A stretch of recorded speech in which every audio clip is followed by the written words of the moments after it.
Hello everybody, my name's Mark Tolman. I'm from the School of Information Systems. Hi, my name is Stan de Keizer. I'm from the Department of Mathematics and Computing.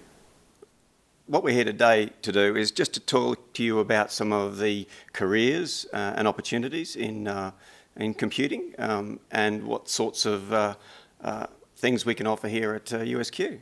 So Mark, in IS, what kind of careers are available? Oh, look, we have all sorts of careers that come through from IS, from Information Systems. Things like business analyst, computer educator, database administrator, even chief information officers come through our programs. I'll talk a bit more about that in a moment. What about you? Okay, well, in computing, basically there's a couple of different directions. Computing is very broad, but in our degree, the focus is mainly on system administrators, database administrators, web developers, so the back end mostly. Okay. Yeah, most of the people who come through in our area, because we're in a faculty of business, end up in the sort of management line, IT managers, but we do have a few that do some programming, but it just depends on the interests of the particular student at the particular time. Okay. Well, in computing it's a bit more technical, but clearly the advantage of the degree that we are both offering is that you can do a more management and a more technical focus all in one program. So Mark, can you tell us a bit more about the Bachelor of Information Technology? Well, as you well know, as we both well know, it's actually offered in two faculties here at USQ, in the Faculty of Business and in the Faculty of Sciences. And each of those faculties has two majors associated with it. So in the Faculty of Business, you're doing IT management and information systems development.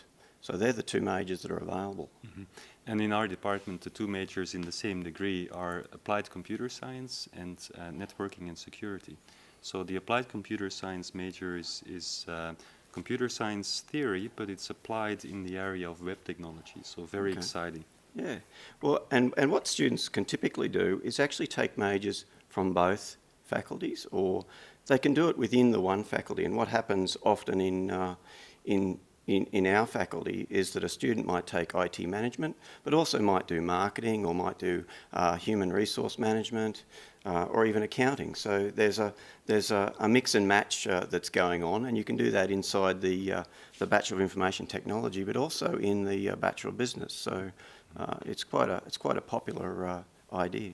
I think one of the important things is that we also do work with industry, I think in your school as well. So students who do the BIT can also end up having accreditation from companies. For instance, in our networking and security major, students have the opportunity to also get Cisco accreditation. Cisco is a major builder of networking hardware.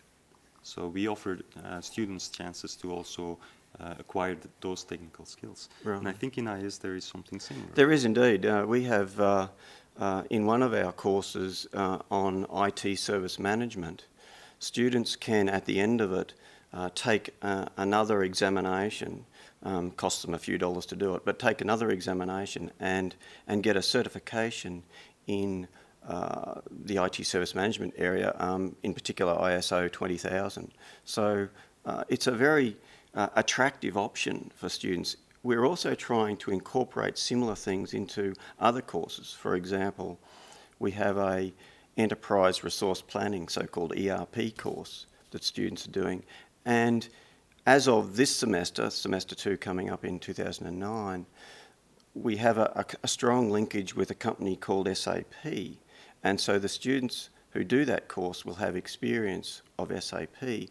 And eventually we'd like to see that as another certification option for our graduates in the end. So I think we can honestly say that students end up having real good technical and management skills in the IT area, but on top of that also really relevant experience that they can use directly in the workforce. I mean, the other thing that we do is we have an advisory committee to our school, and we have people on that from industry. So, for example, the head of IT at the Heritage Building Society is on that, and recently he's just retired from it, but he was the Microsoft director here in Queensland. He was our chair of that advisory committee. So, and there's another businessman from in town who's involved too. But they advise us about our courses, about our programs. And so when we get their advice, we're able to meld and change our programs and our courses to match what industry and what employers are interested in. Okay. Well, we've talked a lot about the bachelor program in IT. We also have quite a few other programs at the postgraduate level. Oh, yeah. So both of our schools offer a Master's of IT at the professional level. That's basically a Master's by coursework. And there are two flavors of that. You can have a 12-unit or a 16-unit flavor of the same program.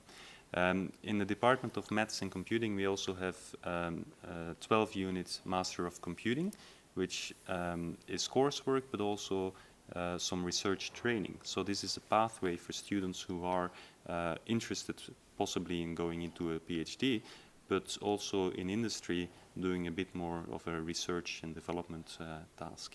Yeah, some of those master's degrees are really there as an upgrade path. So I shouldn't say upgrade, they're more a change of career path type course, so that when you take, say, the Master of Information Technology Professional in either of the faculties, it's typically a student who has a degree in some other area. You know, maybe it's in arts, maybe it's in engineering or some other area, and they want to get into the IT field. So they come and do our course, which our program, which has a number of courses that enable them to get accreditation with the Australian Computer Society, but also to build their careers in the IT area. Yeah. Okay, so Mark, students often ask us about opportunities in the marketplace. Could you say anything in the current economic climate, how many jobs are available in this field? Demand for graduates with IT skills is still pretty strong. One of the things that business needs to do, and business is a very generic term here, needs to do is to innovate and to build itself in these times. And one of the ways they can do that is by having graduates, having students that have skills, particularly in IT, because that's a really great innovation mechanism. Yes. It seems to be almost crisis-proof. There's always a high demand for IT specialists in the industry. Yeah, it's funny that there was a problem in recent years with the sort of so-called dot-com crash, but you actually look at the numbers of people employed in this industry. It's grown continually. Okay. And what happened is that there was a little bit of a problem back in around 2000, but things have really turned around since then. So the demand is very strong now, and I would expect to continue to be strong. Okay. And part of the positive news is that earnings are also really good in this field. So a recent American study shows that the computing industry is actually in the fifth spot in this study of 15 top earning degrees. So if you are in this field and you graduate either as a bachelor or a postgrad student, you're very sure to have a high earning in this field. I think, and that's it's not just when you graduate. The people who end up in say management areas or in project management areas, who get to the slightly higher levels in the organisation, really do earn very well in the IT area. I don't think there's any doubt. Okay. Again, flexibility is key, so I think we have the program for you if you're interested from any kind of background. We have programs at the bachelor and the postgraduate level to get you where you want to be. Very good. Okay. Well, thank you, everyone. Thank you for listening today, and we look forward to seeing you here at USQ sometime in the future. Okay. Thanks, Mark. Yeah. Thanks, Dan.